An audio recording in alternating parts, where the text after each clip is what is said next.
Hello everyone, welcome to my channel Savitri Sunita Vlogs. ಎಲ್ಲರೂ ಹೆಂಗದಿರಿ, ಎಲ್ಲರೂ ಆರಾಮದಿರಿ ಅಂತ ಅನ್ಕೊಳ್ತೀನಿ. ನಾವು ಆರಾಮದೀವಿ. ಆ್ಯಂಡ್ ಫಸ್ಟಿಗೆ ಎಲ್ಲರಿಗೂ ವರಮಹಾಲಕ್ಷ್ಮಿ ಹಬ್ಬದ ಹಾರ್ದಿಕ ಶುಭಾಶಯಗಳು. ಎಲ್ಲ ಹೆಣ್ಮಕ್ಳಿಗೂ ವರಮಹಾಲಕ್ಷ್ಮಿ ಹಬ್ಬ ಬಂತು ಅಂದರೆ ಏನೋ ಒಂದು ಖುಷಿ ಅಲ್ಲ. ಸೊ ಹಬ್ಬ ಬರೋದು ತಡ ಇಲ್ಲ, ಹೋಗೋದು ತಡ ಇಲ್ಲ. ಬಟ್ ಹಬ್ಬ ಅಂತಂದರೆ ಏನೋ ಒಂದು ಖುಷಿ ಇರ್ತೈತಿ. ಎಲ್ಲರಿಗೂ ಹಬ್ಬವನ್ನು ಹಂಗೆ ಮಾಡಬೇಕು, ಹಿಂಗೆ ಮಾಡಬೇಕು, ಅದನ್ನು ತೊಗೊಳ್ಬೇಕು, ಇದನ್ನು ತೊಗೊಳ್ಬೇಕು, ಆ್ಯಂಡ್ ಅಷ್ಟು ಜೋರಾಗಿ ಮಾಡಬೇಕು. ಆ್ಯಂಡ್ ಹೋದ ವರ್ಷ ಮಾಡಿದ್ದಕ್ಕಿಂತಲೂ ಈ ವರ್ಷ ಇನ್ನೂ ಚೆಂದಂಗೆ ಹಬ್ಬ ಮಾಡಬೇಕು, ಆ್ಯಂಡ್ ನಾವು ಚೆಂದಂಗೆ ರೆಡಿ ಆಗಬೇಕು ಅಂತಲೇ ಪ್ಲ್ಯಾನ್ಸ್ ಇರ್ತವೆ. ಸೊ ಫುಲ್ ಎಕ್ಸ್ಪೆಕ್ಟೇಷನಿಂದನೇ ನಾವು ಹಬ್ಬ ಮಾಡೋಕ್ಕೆ ರೆಡಿಯಾಗಿರ್ತೀವಿ. ಸೊ ನಾನು ಕೂಡ ಹಬ್ಬ ಮಾಡೋದಕ್ಕೆ ಫುಲ್ ಎಕ್ಸೈಟ್ಮೆಂಟ್ ಒಳಗೆ ಅದೀನಿ. ಸೊ ಹೀಗಾಗಿ ರಾತ್ರಿ ನಿದ್ದೆನೇ ಮಾಡಿಲ್ಲ. ಮುಂಜಾನೆ ಇವತ್ತು 3 ಗಂಟೆಗೇ ಎದ್ದೆ. ಸೊ ನೀವು ನೋಡಿರ್ಬೋದು, ನಾ ಹೇಳೋಷ್ಟರಲ್ಲಿ ಇನ್ನೂ ಬೆಳಕಾಗಿರಲಿಲ್ಲ. ಸೊ 3 ಗಂಟೆಗೇ ಎದ್ದು ಎಲ್ಲ ತಯಾರಿ ಮಾಡಿಕೊಂಡು ಹಬ್ಬ ಮಾಡಬೇಕು ಅಂತ ಹೇಳಿ ಬೇಗನೆ ಎದ್ದಿದ್ದೆ. ಆ್ಯಂಡ್ ರಾತ್ರಿನೇ ನಾ ಏನು ಮಾಡಿದ್ದೆ, ಮನೆಯನ್ನೆಲ್ಲ ಕ್ಲೀನ್ ಮಾಡಿ ಇಟ್ಕೊಂಡಿದ್ನಿ. ಸೊ ಹೀಗಾಗಿ ಮಾರ್ನಿಂಗ್ ಏನೂ ಜಾಸ್ತಿ ಕೆಲಸ ಇರಲಿಲ್ಲ. ಎದ್ದ ತಕ್ಷಣ ಬರ್ಶನ್ ಕಟ್ಟಿ ಮೇಲೆ ಇರುವಂಥ ಬಾಂಡಿನೆಲ್ಲ ಡಬ್ಬಾಕಿ ಎಲ್ಲ ಕ್ಲೀನ್ ಮಾಡಿಕೊಂಡೆ. ಆ್ಯಂಡ್ ಲಾಸ್ಟ್ ವಿಡಿಯೋದಲ್ಲಿ ನಾನು ಹೇಳಿದ್ದೀನಿ ಯಾಕೆ ನಾನು ಬರ್ಶನ್ ಕಟ್ಟಿ ಮೇಲೇ ಕಿಚನಲ್ಲಿನೇ ದೇವ್ರ ಪೂಜೆನ ಮಾಡ್ತೀನಿ ಅಂತ ಹೇಳಿ, ಅಂದರೆ ಲಕ್ಷ್ಮೀ ಪೂಜೆನ ಮಾಡ್ತೀನಿ ಅಂತ.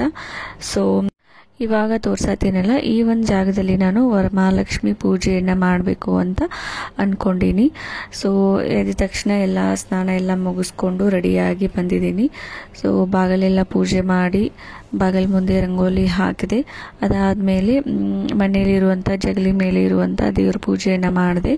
ಆ್ಯಂಡ್ ಆ್ಯಕ್ಚುಲಿ ನಾವು ಮನೆಯಲ್ಲಿ ಯಾವುದೇ ಒಂದು ಪೂಜೆಯನ್ನು ಮಾಡೋಕ್ಕಿಂತ ಮೊದಲು ಮನೆಯಲ್ಲಿ ಇರುವಂತಹ ದೇವ್ರ ಪೂಜೆಯನ್ನು ಮಾಡಬೇಕು.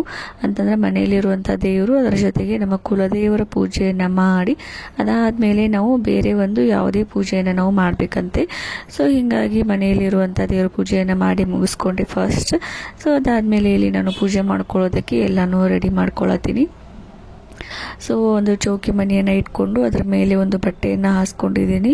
ಸೊ ಆ್ಯಕ್ಚುಲಿ ಲಕ್ಷ್ಮೀ ಪೂಜೆಗೆ ಕೆಂಪು ಅಥವಾ ಹಳದಿ ಬಟ್ಟೆಯನ್ನು ಯೂಸ್ ಮಾಡ್ಬೇಕಂತ ಹೇಳಿ ಹೇಳ್ತಾರೆ. ಸೊ ಹೀಗಾಗಿ ಇದು ಕೆಂಪು ಮತ್ತು ಯೆಲ್ಲೋ ಆ್ಯಂಡ್ ವೈಟ್ ಮಿಕ್ಸ್ ಇತ್ತು. ಸೊ ಹೀಗಾಗಿ ಇದೇ ಒಂದು ಬಟ್ಟೆಯನ್ನು ಯೂಸ್ ಮಾಡಿಕೊಂಡೆ. ಅದಾದಮೇಲೆ ಒಂದು ಪ್ಲೇಟಲ್ಲಿ ಅಕ್ಕಿಯನ್ನು ಹಾಕ್ಕೊಂಡು ಇಲ್ಲಿ ಅಷ್ಟದಳ ಕಮಲವನ್ನು ಬಿಡಿಸ್ಕೊಳತ್ತೀನಿ. ಸೊ ಏನಿಲ್ಲ, ಜಸ್ಟ್ ಒಂದು ಶ್ರೀಮಂತ್ರ ಬರ್ಕೊಂಡು ರೌಂಡ್ ಹಾಕಿ ಒಂದು 8 ಕಮಲದ ದಳಗಳನ್ನು ಬಿಡಿಸ್ಕೊಂಡ್ರೆ ಮುಗೀತು. ಅಷ್ಟದಳದ ರಂಗೋಲಿ ಆಗಿಬಿಡುತ್ತೆ. ಸೊ ಅದನ್ನು ಪೂಜೆ ಮಾಡ್ಕೊಳ್ಬೇಕು. ಅರಿಶಿನ ಕುಂಕುಮ ಹಚ್ಚಿ ಅದನ್ನು ಪೂಜೆ ಮಾಡಿಕೊಂಡೆ. ಮೊದಲಿಗೆ ನಾನು ತುಪ್ಪವನ್ನು ಕಾಸ್ಕೊಂಡಿದ್ನಿ. ಸೊ ತುಪ್ಪ ಕಾಸ್ಕೊಂಡು ದೀಪವನ್ನು ಹಚ್ಕೊಂಡಿದ್ದೆ. ಸೊ ದೀಪ ಹಚ್ಚಿನೇ ನಾವು ಪೂಜೆ ಮಾಡೋದಕ್ಕೆ ಸ್ಟಾರ್ಟ್ ಮಾಡಬೇಕು. ಸೊ ಹೀಗಾಗಿ ದೀಪವನ್ನು ಹಚ್ಕೊಂಡು ಇಲ್ಲಿ ಪೂಜೆ ಮಾಡತ್ತೀನಿ. ಸೊ ಇಲ್ಲಿ ನಾನು ಕಳಶ ಪೂಜೆಯನ್ನು ಮಾಡತ್ತೀನಿ. ಇವಾಗ ಕಳಶ ಪೂಜೆ ಮಾಡಬೇಕಾದ್ರೆ ನಾವು ಸಂಕಲ್ಪವನ್ನು ಮಾಡ್ಕೊಳ್ಬೇಕಂತೆ. ಅಂದರೆ ಮೊದಲಿಗೆ ನಾವು ಯಾವ ಒಂದು ದೇವ್ರ ಪೂಜೆ ಮಾಡತ್ತೀವಿ ಆ ಒಂದು ದೇವರನ್ನು ನಾವಿಲ್ಲಿ ಆಹ್ವಾನವನ್ನು ಮಾಡ್ಕೊಳ್ಬೇಕು. ಸೊ ನಾವು ವರಮಹಾಲಕ್ಷ್ಮಿ ಪೂಜೆಯನ್ನು ಮಾಡತ್ತೀವಿಲ್ಲ, ಸೊ ಹೀಗಾಗಿ ವರಮಹಾಲಕ್ಷ್ಮಿ ದೇವಿಯನ್ನು ನಾವಿಲ್ಲಿ ಆಹ್ವಾನವನ್ನು ಮಾಡ್ಕೊಳ್ಬೇಕು. ಅಂದರೆ ಈ ಒಂದು ಕಳಶದಲ್ಲಿ ಬಂದು ಕೂತ್ಕೊಳ್ಳಮ್ಮ ತಾಯಿ ಅಂತ ಹೇಳಿ. ಸೊ ಅದಾದಮೇಲೆ ನಾನಿಲ್ಲಿ ಸಂಕಲ್ಪವನ್ನು ಮಾಡ್ಕೊಳತ್ತೀನಿ. ಇಲ್ಲಿ ಸಂಕಲ್ಪವನ್ನು ಯಾವ ಥರ ಮಾಡ್ಕೋಬೇಕು ಅಂತಂದರೆ, ಮೊದಲಿಗೆ ನಾವು ತಾಯಿ ಹತ್ರ ನಮ್ಮ ಒಂದು ಕ್ಷಮೆಯನ್ನು ಕೇಳಬೇಕು. ಏನಂತಂದರೆ ಪೂಜೆ ಮಾಡಬೇಕಾದ್ರೆ ಏನಾದರೂ ತಪ್ಪುಗಳಾದರೆ, ಅಂದರೆ ನನಗೆ ಗೊತ್ತಿಲ್ಲದೆ ಏನಾದರೂ ತಪ್ಪುಗಳಾದರೆ, ಅಂದರೆ ನಾವೇನೋ ಒಂದು ಗಡಿಬಿಡಿಲಿ ಏನೋ ಮಾಡ್ತಿರ್ತೀವಿ ಆ್ಯಂಡ್ ಎಷ್ಟೋ ವಿಷಯಗಳು ನಮ್ಗೆ ಗೊತ್ತಿರೋಂಗಿಲ್ಲ. ಸೊ ಏನೋ ಒಂದು ಮಾಡ್ತಿರ್ತೀವಿ. ಸೊ ಹೀಗಾಗಿ ಗೊತ್ತಿಲ್ಲದೆ ಏನಾದರೂ ತಪ್ಪುಗಳಾದರೆ ಕ್ಷಮಿಸಮ್ಮ ತಾಯಿ ಅಂತ ಹೇಳಿ ಕೇಳಿಕೊಂಡು ಅದಾದಮೇಲೆ ನಾವೊಂದು ಯಾವ ಒಂದು ಕಾರಣಕ್ಕೆ ಈ ಒಂದು ಪೂಜೆಯನ್ನು ಮಾಡತ್ತೀವಿ, ಅಂದರೆ ನಮಗೆ ಯಾವ ಒಂದು ವರ ಬೇಕು ಅಂತ ಅಂದ್ಕೊಂಡು ಆ ಒಂದು ವರವನ್ನು ನಮಗೆ ಸಂಕಲ್ಪಿಸು ತಾಯಿ ಅಂತ ಹೇಳಿ ಕೇಳಿಕೊಂಡು ಸಂಕಲ್ಪವನ್ನು ಮಾಡಿಕೊಂಡು ಅದಾದಮೇಲೆ ನಾನಿಲ್ಲಿ ಪೂಜೆಯನ್ನು ಡೆಕೋರೇಷನ್ ಮಾಡೋದಕ್ಕೆ ಕಂಟಿನ್ಯೂ ಮಾಡಿದೆ. ಆ್ಯಕ್ಚುಲಿ ಈ ಸಲದ ವರಮಹಾಲಕ್ಷ್ಮಿ ಹಬ್ಬದ ದಿನ ಚಲೋ ಇಲ್ಲ, ಮುಹೂರ್ತ ಚಲೋ ಇಲ್ಲ, ಸೊ ಮಾಡಬಾರ್ದು ಅಂತ ಹೇಳಿ ಕೆಲವೊಂದು ಯೂಟ್ಯೂಬ್ ವಿಡಿಯೋದಲ್ಲಿ ನಾನು ನೋಡಿದ್ನಿ. ನಿಮಗೂ ಎಲ್ಲರಿಗೂ ಗೊತ್ತಿರಬಹುದು. ಬಟ್ ಇನ್ನೂ ಕೆಲವೊಂದು ವಿಡಿಯೋದಲ್ಲಿ ಜಸ್ಟ್ ಡೇಟ್ ಅಷ್ಟೇ ಚೆನ್ನಾಗಿಲ್ಲ, ಬಟ್ ಎಲ್ಲ ವಾರ ಮುಹೂರ್ತ ತಿಥಿಗೆ ಅನುಸಾರವಾಗಿ ಕರೆಕ್ಟಾಗಿಯೇ ಇವತ್ತೇ ಪೂಜೆ ಮಾಡಬೇಕು ಅಂತ ಕೆಲವೊಂದು ವಿಡಿಯೋದಲ್ಲಿ ಇತ್ತು. ಸೊ ಹೀಗಾಗಿ ಯಾವಾಗಲೂ ನಾವು ತಿಥಿಗಳನ್ನು ನೋಡಿ ಹಬ್ಬ ಮಾಡ್ತೀವಲ್ಲ, ಸೊ ಹೀಗಾಗಿ ತಿಥಿಗಳ ಪ್ರಕಾರ ಇವತ್ತೇ ಇರ್ಬೋದು ಹಬ್ಬ ಅಂತ ಹೇಳಿ ನಾನು ಇವತ್ತನೇ ವರಮಹಾಲಕ್ಷ್ಮಿ ಹಬ್ಬವನ್ನು ಮಾಡತ್ತೀನಿ. ಇಲ್ಲಿ ನಾವು ಲಕ್ಷ್ಮೀ ಪೂಜೆಯನ್ನು ಮಾಡಬೇಕಾದ್ರೆ ಮುಹೂರ್ತಕ್ಕೆ ತಕ್ಕಂತೆಯೇ ಪೂಜೆಯನ್ನು ಮಾಡಬೇಕು. ಸೊ ಹೀಗಾಗಿ ಈ ಸಲದ ವರಮಹಾಲಕ್ಷ್ಮಿ ಹಬ್ಬದ ಮುಹೂರ್ತ 4ರಿಂದ 4:30 ಗಂಟೆ ತನಕ ಇತ್ತು ಅಂತ ಹೇಳಿದರು. ಸೊ ಅದೇನೋ ಮಿಥುನ ಲಗ್ನದಲ್ಲಿ ಮುಹೂರ್ತ ಇದೆ ಅಂತ ಹೇಳಿದರು. ಸೊ ಹೀಗಾಗಿ ನಾನು ಅದೇ ಒಂದು ಮುಹೂರ್ತಕ್ಕೇ ಪೂಜೆ ಮಾಡಬೇಕು ಅಂತ ಬೇಗನೆ ಎದ್ದಿದ್ದೀನಿ. ಅಂದರೆ 3 ಗಂಟೆಗೆ ಎದ್ದು ಎಲ್ಲನೂ ರೆಡಿ ಮಾಡಿಕೊಂಡು ಮನೆಯನ್ನೆಲ್ಲ ಕ್ಲೀನ್ ಮಾಡಿಕೊಂಡು ಎಲ್ಲ ರೆಡಿ ಮಾಡಿಕೊಂಡು ಮಾಡಬೇಕಾದ್ರೆ 4:15 ತನಕ ಆಗುತ್ತೆ ಅಂತ ಹೇಳಿ 3 ಗಂಟೆಗೆ ಎದ್ದಿದ್ದೆ. ಸೊ ಇಲ್ಲಿ ನಾವು ಮೊದಲಿಗೆ ಲಕ್ಷ್ಮೀ ಪೂಜೆಗಿಂತ ಮೊದಲಿಗೆ ನಾವು ಗಣೇಶನ ಪೂಜೆಯನ್ನು ಮಾಡಬೇಕಂತೆ. ಅಂದರೆ ಗಣೇಶ ಅಂತಂದರೆ ವಿಘ್ನ ವಿನಾಶಕ, ಅಂದರೆ ಪೂಜೆ ಮಾಡಬೇಕಾದ್ರೆ ಯಾವುದೇ ವಿಘ್ನಗಳು ಅಡೆತಡೆಗಳು ಬರದೇ ಇರಲಿ ಅಂತ ಹೇಳಿ ವಿಘ್ನ ವಿನಾಶಕನಾದಂಥ ಗಣೇಶನನ್ನು ಮೊದಲಿಗೆ ನಾವು ಪೂಜೆಯನ್ನು ಮಾಡಿ ಅದಾದಮೇಲೆ ಲಕ್ಷ್ಮೀ ಪೂಜೆಯನ್ನು ಮಾಡೋದಕ್ಕೆ ಸ್ಟಾರ್ಟ್ ಮಾಡಬೇಕು. ಸೊ ಹೀಗಾಗಿ ನಾನಿಲ್ಲಿ ಗಣೇಶನನ್ನು ಕೂಡಿಸಿ ಪೂಜೆಯನ್ನು ಮಾಡಿ ಆರತಿಯನ್ನು ಮಾಡಿ ನೈವೇದ್ಯವನ್ನು ಮಾಡಿ ಅದಾದಮೇಲೆ ನಾವಿಲ್ಲಿ ವರಮಹಾಲಕ್ಷ್ಮಿ ಪೂಜೆಯನ್ನು ಮಾಡತ್ತೀನಿ. ಸೊ ತಾಯಿನ ಅಲಂಕಾರ ಮಾಡೋದು ಎಲ್ಲನೂ ಮುಗೀತು. ಕಳಶ ಇಟ್ಟು ಆಮೇಲೆ ಮೇಲೆ ತೆಂಗಿನಕಾಯಿ ಇಟ್ಟು ಬ್ಲೌಸ್ ಪೀಸ್ ಹಾಕಿ ಹೂವನ್ನು ಹಾಕಿ ಆಮೇಲೆ ಬಳೆ ಮಾಂಗಲ್ಯ ಸರ ಆಮೇಲೆ ಇವನ್ನೆಲ್ಲವನ್ನು ಹಾಕಿ ತಾಯಿನ ಅಲಂಕಾರ ಮಾಡಿದೆ. ಅದಾದಮೇಲೆ ತಾಯಿಗೆ ಉಡಿಯನ್ನು ತುಂಬಿದೆ. ಮಡ್ಲಕ್ಕಿ ತುಂಬೋದು ಅಂತ ಹೇಳ್ತಾರೆ. ವರಮಹಾಲಕ್ಷ್ಮಿಗೆ ಮಡ್ಲಕ್ಕಿಯನ್ನು ತುಂಬಬೇಕು ಅಂತ ಹೇಳ್ತಾರೆ. ಸೊ ನಮ್ಮ ಕಡೆ ನಾವಿಲ್ಲಿ ಉಡಿಯನ್ನು ತುಂಬ್ತೀವಿ. ಸೊ ನಮ್ಮ ಕಡೆ ನಾವು ಯಾವ ಥರ ಉಡಿಯನ್ನು ತುಂಬ್ತೀವಲ್ಲ ಅದೇ ಥರನೇ ನಾನು ಇಲ್ಲಿ ಉಡಿಯನ್ನು ತುಂಬಿದೆ. ಮಡ್ಲಕ್ಕಿ ಅಂತ ಏನು ನಾನೇನು ತುಂಬಲಿಲ್ಲ, ಜಸ್ಟ್ ಉಡಿಯನ್ನು ತುಂಬಿದೆ ಅಷ್ಟೇ. ಸೊ ಎಲ್ಲನೂ ಮುಗಿಯಿತು. ಇಲ್ಲಿ ಮಂಗಳಾರತಿಯನ್ನು ಮಾಡಿ ಪೂಜೆಯನ್ನು ಮುಗಿಸಿದೆ. ಸೊ ನೈವೇದ್ಯಕ್ಕೆ ನಾನಿಲ್ಲಿ ಜಸ್ಟ್ ಡ್ರೈ ಫ್ರೂಟ್ಸನ್ನು ಇಟ್ಟಿದ್ದೀನಿ ಅಷ್ಟೇ. ಯಾಕಂತಂದರೆ ನಾನು ಬೆಳಗ್ಗೆ ಬೇಗನೆ ಪೂಜೆ ಮಾಡತ್ತಿದ್ನಲ್ಲ, 4ರಿಂದ 4:15 ಅನ್ನೋಷ್ಟರಲ್ಲಿ ಪೂಜೆ ಮುಗಿಬೇಕಾಗಿತ್ತು. ಸೊ ಹೀಗಾಗಿ ಟೈಮ್ ಅಷ್ಟೊಂದು ಇರಲಿಲ್ಲ ನನಗೆ ನೈವೇದ್ಯ ಮಾಡೋದಕ್ಕೆ. ಸೊ ಅಷ್ಟು ಬೇಗನೆ ಎಲ್ಲನೂ ಪೂಜೆಯನ್ನು ಮುಗಿಸ್ಕೊಂಡು ನಾನಿಲ್ಲಿ ಜಸ್ಟ್ ಡ್ರೈ ಫ್ರೂಟ್ಸ್ ಅಷ್ಟೇ ನೈವೇದ್ಯವನ್ನು ಮಾಡಿ ಮಂಗಳಾರತಿಯನ್ನು ಮಾಡಿದೆ. ಸೊ ನಾನು ಅಂದ್ಕೊಂಡಿರುವಂಥ ಒಂದು ಟೈಮಿಗೆ ಪೂಜೆ ಮುಗೀತು. ಸೊ ಖುಷಿ ಆಯಿತು ನನಗೆ. ಯಾಕಂತಂದರೆ ನಾನು ಅಂದ್ಕೊಂಡಿದ್ದೆ 4:15 ಅನ್ನೋಷ್ಟರಲ್ಲಿನೇ ಪೂಜೆ ಮುಗಿಸ್ಬೇಕು ಅಂತ ಹೇಳಿ. ಸೊ ನಾನು ಅಂದ್ಕೊಂಡ ಹಾಗೇ ಎಲ್ಲ ಪೂಜೆ ಮುಗೀತು ಆ್ಯಂಡ್ ನಿರ್ವಿಘ್ನವಾಗಿಯೇ ಎಲ್ಲ ಪೂಜೆನೂ ಮುಗೀತು.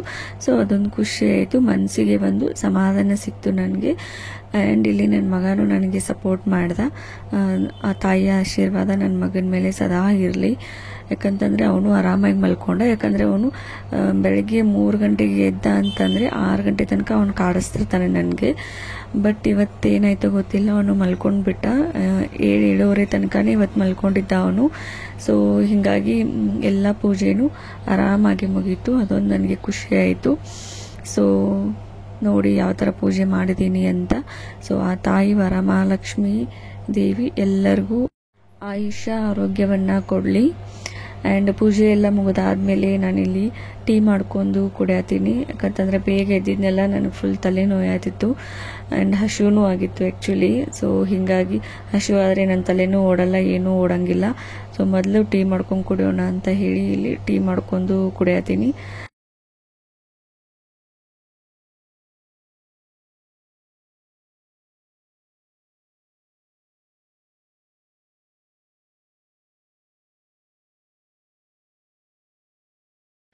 ಆ್ಯಂಡ್ ಅದಾದಮೇಲೆ ಒಂದು ಹಾಫ್ ಆನ್ ಅವರ್ ರೆಸ್ಟ್ ಮಾಡಿದೆ. ಹಾಗೆ ಕುಂತ್ಕೊಂಡಿದ್ದೆ, ದೇವಿ ಸಾಂಗ್ ಕೇಳ್ತಾ ಹಾಗೆ ಕುಂತ್ಕೊಂಡಿದ್ದೆ ಒಂದು ಅರ್ಧ ತಾಸು. ಅದಾದಮೇಲೆ ಇಲ್ಲಿ ನೈವೇದ್ಯ ಮಾಡೋದಕ್ಕೆ ಅಂತ ಹೇಳಿ ಅಡುಗೆ ಮನೆಗೆ ಬಂದಿದ್ದೀನಿ. ಸೊ ಎಲ್ಲನೂ ಬೇಗನೆ ನೈವೇದ್ಯ ಮಾಡ್ಕೊಳ್ಬೇಕು. ನನ್ನ ಮಗ ಹೇಳುವಷ್ಟರಲ್ಲಿ ಎಲ್ಲ ನೈವೇದ್ಯ ಮಾಡ್ಕೋಬೇಕಂತ ಹೇಳಿ ಮತ್ತೆ ಅಡುಗೆ ಮನೆಗೆ ಬಂದೆ. ಸೊ ನಾನಿಲ್ಲಿ ನೈವೇದ್ಯಕ್ಕೆ ಇವಾಗ ಹೆಸರುಬೇಳೆ ಪಾಯಸವನ್ನು ಮಾಡತ್ತೀನಿ. ಸೊ ಹೆಸರುಬೇಳೆ ಪಾಯಸವನ್ನು ಯಾವ ಥರ ಮಾಡಿದ್ದೀನಿ ಅಂತ ತೋರಿಸ್ತೀನಿ ಬನ್ನಿ. ಮೊದಲಿಗೆ ನಾನಿಲ್ಲಿ ಒಂದು ಕುಕ್ಕರಲ್ಲಿ 1 ಸ್ಪೂನಷ್ಟು ತುಪ್ಪವನ್ನು ಹಾಕ್ಕೊಂಡಿದ್ದೀನಿ. ಸೊ ತುಪ್ಪ ಹಾಕ್ಕೊಂಡು 1 ಬೌಲಷ್ಟು ಹೆಸರುಬೇಳೆನ ಹಾಕ್ಕೊಳ್ಬೇಕು. ಸೊ 1 ಬೌಲಷ್ಟು ಹೆಸರುಬೇಳೆನ ಹಾಕ್ಕೊಂಡು ಅದನ್ನು ಫ್ರೈ ಮಾಡ್ಕೊಳ್ಬೇಕು. ಒಂದು ಸ್ವಲ್ಪ 2-3 ನಿಮಿಷ ಫ್ರೈ ಮಾಡ್ಕೊಳ್ಬೇಕು. ಅಂದರೆ ಜಸ್ಟ್ ಒಂದು ಸ್ವಲ್ಪ ಬೆಚ್ಚಗೆ ಆದರೆ ಸಾಕು ಅಷ್ಟೇ, ಜಾಸ್ತಿ ಏನು ಹುರ್ಕೊಳ್ಳೋ ಅವಶ್ಯಕತೆ ಇಲ್ಲ. ಸೊ 1 ಬೌಲಷ್ಟು ಹೆಸರುಬೇಳೆಗೆ ಅರ್ಧ ಬೌಲಷ್ಟು ಬೆಲ್ಲವನ್ನು ಹಾಕ್ಕೊಂಡಿದ್ದೀನಿ. ಸೊ ಇಲ್ಲಿ ಬೆಲ್ಲವನ್ನು ಹಾಕ್ಕೊಂಡು ಆಮೇಲೆ 1 ಗ್ಲಾಸಷ್ಟು ನೀರನ್ನು ಹಾಕ್ಕೊಳ್ಬೇಕು. ನಮಗೆ ಜಾಸ್ತಿ ತೆಳುಬೇಕಾದ್ರೆ ಜಾಸ್ತಿ ನೀರು ಹಾಕೋಬಹುದು, ಬಟ್ ಪಾಯಸ ಅಷ್ಟು ತೆಳುವಾದರೆ ಟೇಸ್ಟ್ ಆಗಂಗಿಲ್ಲ. ಸೊ ಹೀಗಾಗಿ ನಾನು 1 ಗ್ಲಾಸಷ್ಟು ನೀರನ್ನು ಹಾಕ್ಕೊಂಡಿದ್ದೀನಿ. ಆಮೇಲೆ ಕುಕ್ಕರನ್ನು ಬಾಯಿ ಮುಚ್ಚಿ ಒಂದು 3-4 ವಿಷಲ್ ಆದರೆ ಮುಗೀತು, ಪಾಯಸ ರೆಡಿ ಆಗಿಬಿಡ್ತೈತಿ. ಆ್ಯಂಡ್ ಅದಾದಮೇಲೆ ತುಪ್ಪದಲ್ಲಿ ಡ್ರೈ ಫ್ರೂಟ್ಸನ್ನು ಫ್ರೈ ಮಾಡಿಕೊಂಡು ಹಾಕ್ಕೊಂಡ್ರೆ ಆಯಿತು, ಹೆಸರುಬೇಳೆ ಪಾಯಸ ರೆಡಿ ಆಗಿಬಿಡ್ತೈತಿ. ಅದಾದಮೇಲೆ ನಾನಿಲ್ಲಿ ಬೆಲ್ಲದ ಪಾನಕವನ್ನು ಮಾಡ್ಕೊಳತ್ತೀನಿ. ಲಕ್ಷ್ಮೀ ದೇವಿಗೆ ಬೆಲ್ಲದ ಪಾನಕ ಅಂದರೆ ಇಷ್ಟ ಅಂತೆ. ಇದನ್ನ ನಮ್ಮ ಮಮ್ಮಿ ಹೇಳಿದ್ಲು, ಬೆಲ್ಲದ ಪಾನಕ ಮಾಡಿಡು ಅಂತ ಹೇಳಿ. ಸೊ ಹೀಗಾಗಿ ಬೆಲ್ಲದ ಪಾನಕನ ಮಾಡ್ಕೊಳತ್ತೀನಿ. 1 ಗ್ಲಾಸಷ್ಟು ನೀರನ್ನು ಹಾಕ್ಕೊಂಡಿದ್ದೀನಿ. ಅದಕ್ಕೆ ಒಂದು ಸ್ವಲ್ಪ ಬೆಲ್ಲ, ಆಮೇಲೆ ಏಲಕ್ಕಿ, ಆಮೇಲೆ ಗಸಗಸೆ ಇದಷ್ಟು ಹಾಕ್ಕೊಂಡ್ರೆ ಮುಗೀತು, ಬೆಲ್ಲದ ಪಾನಕ ರೆಡಿ ಆಯಿತು. ಆಮೇಲೆ ನಮಗೆ ಮತ್ತು ಬೇರೆ ಏನಾದರೂ ಐಟಮ್ ಹಾಕೊಳ್ಳೋದಿದ್ರೆ ಹಾಕ್ಕೊಳ್ಬೋದು, ಬಟ್ ನಮ್ಮ ಮನೆಯಲ್ಲಿ ಜಸ್ಟ್ ಏಲಕ್ಕಿ ಆಮೇಲೆ ಗಸಗಸೆ ಅಷ್ಟೇ ಇತ್ತು. ಸೊ 2 ಅಷ್ಟೇ ಹಾಕ್ಕೊಂಡು ಬೆಲ್ಲದ ಪಾನಕ ಮಾಡಿಕೊಂಡು ರೆಡಿ ಮಾಡಿ ಇಟ್ಕೊಂಡಿದ್ದೀನಿ. ಅದಾದಮೇಲೆ ನಾನಿಲ್ಲಿ ಸಿಹಿ ಪೊಂಗಲನ್ನು ಮಾಡತ್ತೀನಿ. ಸೊ ಸಿಹಿ ಪೊಂಗಲ್ ಮಾಡೋದಕ್ಕೆ ಬೆಲ್ಲದ ನೀರನ್ನು ಕುದಿಸತ್ತೀನಿ ಮೊದಲಿಗೆ. ಸೊ ಇದು ಹೆಸರುಬೇಳೆ ಪಾಯಸ, ಅದರ ಜೊತೆಗೆ ಸಿಹಿ ಪೊಂಗಲನ್ನು ಮಾಡಿಕೊಂಡೆ, ಪಾನಕವನ್ನು ಮಾಡಿಕೊಂಡೆ. ಇವಾಗ 3 ಥರದ್ದು ನೈವೇದ್ಯ ರೆಡಿ ಆಯಿತು. ಅದಾದಮೇಲೆ ನಾನು ಪುಳಿಯೋಗರೆಯನ್ನು ಮಾಡ್ಕೊಂಡಿದ್ದೀನಿ. ಲಕ್ಷ್ಮೀ ದೇವಿಗೆ ಚಿತ್ರಾನ್ನ ಅಂದರೆ ಇಷ್ಟ ಅಂತೆ, ಚಿತ್ರಾನ್ನ ಅಥವಾ ಪುಳಿಯೋಗರೆ ಇಷ್ಟ ಅಂತೆ. ಸೊ ಹೀಗಾಗಿ ಚಿತ್ರಾನ್ನ ಮಾಡ್ಕೊಳ್ಳಿಲ್ಲ, ಪುಳಿಯೋಗರೆ ಅಷ್ಟು ಮಾಡಿಕೊಂಡೆ. ಸೊ ಇಲ್ಲಿ ನಾನು ಏನೇನು ನೈವೇದ್ಯ ಮಾಡಿದ್ದೀನಿ ತೋರಿಸ್ತೀನಿ ಬನ್ನಿ. ಮೊದಲಿಗೆ ಮೊಸರನ್ನವನ್ನು ನೈವೇದ್ಯ ಹಿಡಿದಿದ್ದೀನಿ. ಅದಾದಮೇಲೆ ಹೆಸರುಬೇಳೆ ಪಾಯಸ, ಆಮೇಲೆ ಸಿಹಿ ಪೊಂಗಲು, ಪುಳಿಯೋಗರೆ, ಆಮೇಲೆ ಕೋಸಂಬರಿ. ಲಕ್ಷ್ಮಿಗೆ ಕೋಸಂಬರಿ ಅಂದ್ರೂ ಇಷ್ಟ, ಅಂದರೆ ಹೆಸರು ಬೇಳೆ ಹಾಕಿರುವಂಥ ಕೋಸಂಬರಿ ಅಂದರೆ ಇಷ್ಟ ಅಂತೆ. ಸೊ ಹೀಗಾಗಿ ಹೆಸರು ಬೇಳೆ ಹಾಕ್ಕೊಂಡು ಕೋಸಂಬರಿಯನ್ನು ಮಾಡ್ಕೊಂಡಿದ್ದಿ. ಆಮೇಲೆ ಬೆಲ್ಲದ ಪಾನಕ. ಸೊ ಏನಿಲ್ಲ ಅಂದರೆ ಒಂದು 5ರಿಂದ 6 ಐಟಮನ್ನು ನಾನು ನೈವೇದ್ಯವನ್ನು ಮಾಡ್ಕೊಂಡಿದ್ದೆ ಲಕ್ಷ್ಮೀ ದೇವಿಗೆ. ಸೊ ಲಕ್ಷ್ಮೀ ದೇವಿದು ಇಡೀ ದಿನ ಏನು ಕೆಲಸ ಇರುತ್ತೆ, ಆರಾಮ್ ತಿನ್ಕೊಂಡು ಉಣ್ಕೊಂಡು ಮನೆಯಲ್ಲಿ ಕೂತ್ಕೊಂಡಿರಲಿ, ಬೇರೆದವ್ರ ಮನೆಗೆಲ್ಲ ಹೋಗದೆ ಇರಲಿ ಅಂತ ಹೇಳಿ ಆರಾಮಾಗಿ ತಿನ್ಕೊಂತ ನಮ್ಮ ಮನೆಯಲ್ಲಿನೇ ಇರಲಿ ಅಂತ ಅಂದ್ಕೊಂಡು ಅವ್ರಿಗೆ ಏನೇನು ಬೇಕು ಅದನ್ನೆಲ್ಲನೂ ಮಾಡಿ ನೈವೇದ್ಯ ಮಾಡಿ ಇಟ್ಟಿದ್ದೀನಿ. ಸೊ ಇಲ್ಲಿ ಮನೆಯಲ್ಲಿ ನಾನು ಆಮೇಲೆ ನಮ್ಮ ಅತ್ತೆ ಇಬ್ಬರು ಉಡಿಯನ್ನು ತುಂಬ್ಕೊಳತ್ತೀವಿ. ಸೊ ನಮ್ಮ ಅತ್ತೆ ನನಗೆ ಉಡಿಯನ್ನು ತುಂಬಿದ್ರು, ನಾನು ನಮ್ಮ ಅತ್ತೆಗೆ ಉಡಿಯನ್ನು ತುಂಬಿದೆ.